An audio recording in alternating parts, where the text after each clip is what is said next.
Hello po sa inyong lahat at magandang araw po sa inyong lahat mga kababayan. At andito na naman po kami sa aming mini shop, sa aming maliit na negosyo. So ngayong araw mga kababayan ay magwa-wiring po kami. Ang ating technician, siya po ang magwa-wiring. Tapos ito po mga wires.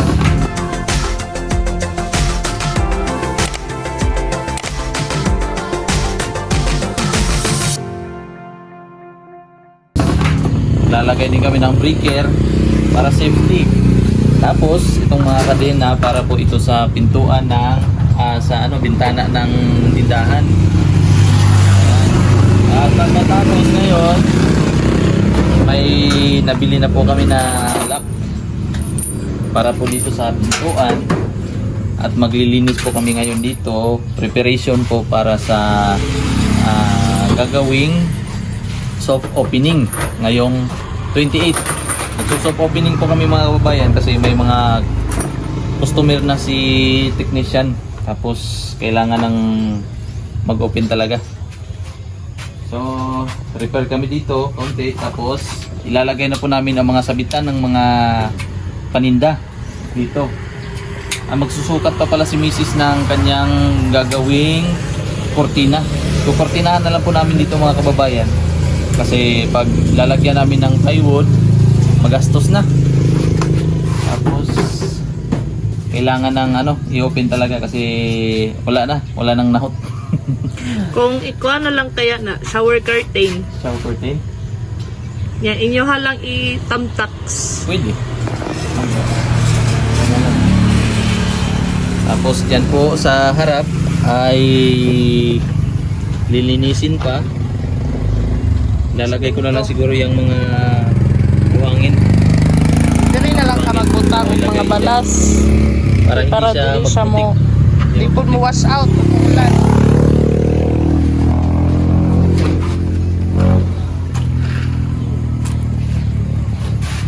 Ang gagawin ko ngayon ay itong butas dito, tatapalon ko siya ng tabla. Ano may hollow block? Para hindi makapasok ang ahas.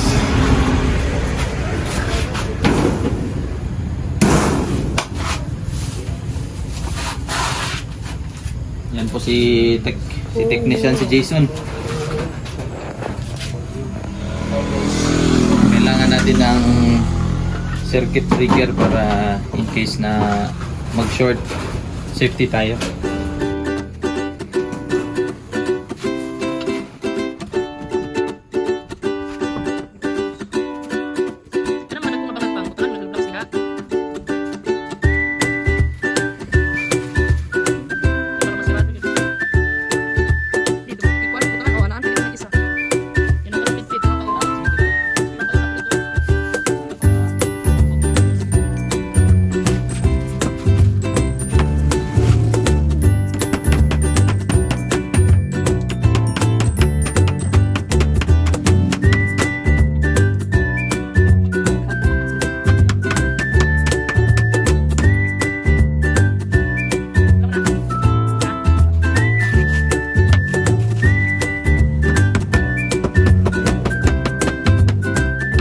Di bali po mga kababayan, ang gagamitin ko ditong screen para po lagayan ng mga accessories, cellphone accessories ay yung screen ng tindahan. Yan. Bali ito po ay i-recycle namin para magamit doon sa loob. Sayang din naman.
Ito na po siya mga kababayan. Ilinisan na lang ito. Tatanggalan ng mga alikabok. Tapos ang posisyon po nito ay dito. Banda. Yan. Yan. Tapos lalagyan lang ni Mrs. dito ng kurtina. Para hindi makita itong mga sira-sira na ng mga kahoy. Tapos dito po isasabit yung mga cellphone accessories, mga charger, battery, mga cord, ano pa, tempered, saka kahit ano na pwedeng sabit dito ng mga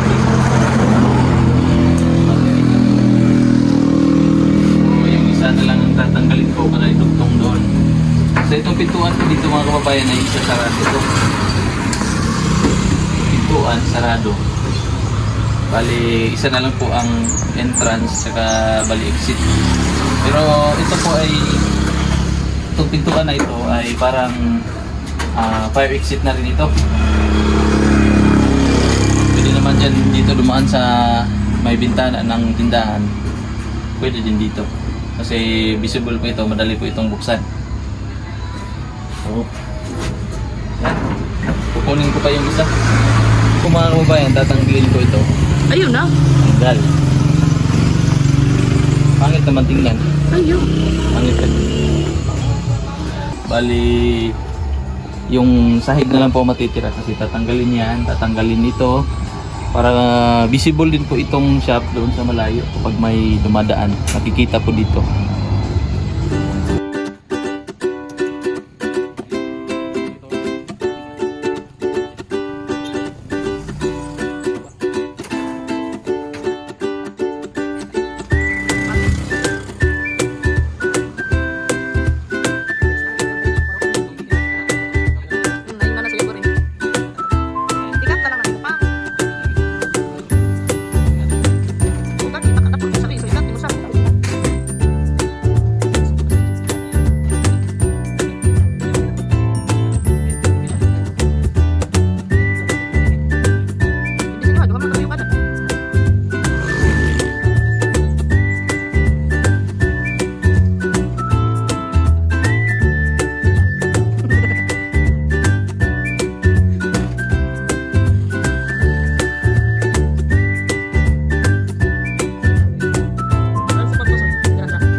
Ito po mga sobra na, ito po mga kababayan, mga sobra na buhangin.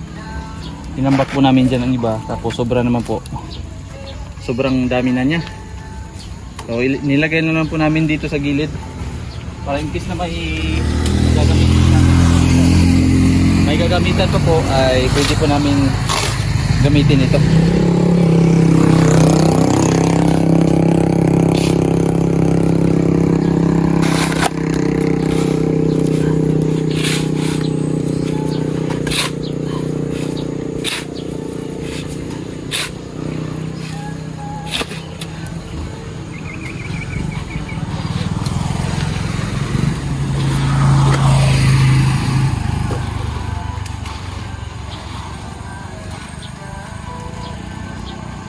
ito na po mga kababayan, at nakalinis na po kami dito, na-wiring na po. May breaker, tapos mga tawag dito, socket, female plug. Tama ba? Basta saksakan po ng kuryente para po sa mga gamit namin dito sa shop. Tapos, ito nalagyan ko na, nalinis na. Ito kulang lang po ng kortina. Dito naman po, nabaklas ko na. Linis na. Bale, ito po ay tambayan. Pwede pong tambayan ng mga customer. Ito banda. Simbulan ko na lang po dito ng upuan. Tapos dito, okay na po ito. So, wala na po poste. Tapos nasukat na po namin ang mga tarpaulin.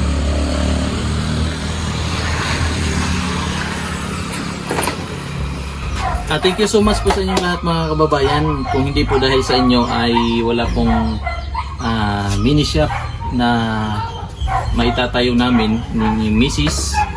At siyempre po kay Tita Redemption Siddiqui at kay Ate Evangeline Villamor. Thank you so much po sa inyong binigay na blessings. Hanggang dito na lang po muna ang ating vlog ngayong araw na ito. Isang vlog na naman ang natapos. Ingat po kayo palagi. God bless po sa inyo lahat.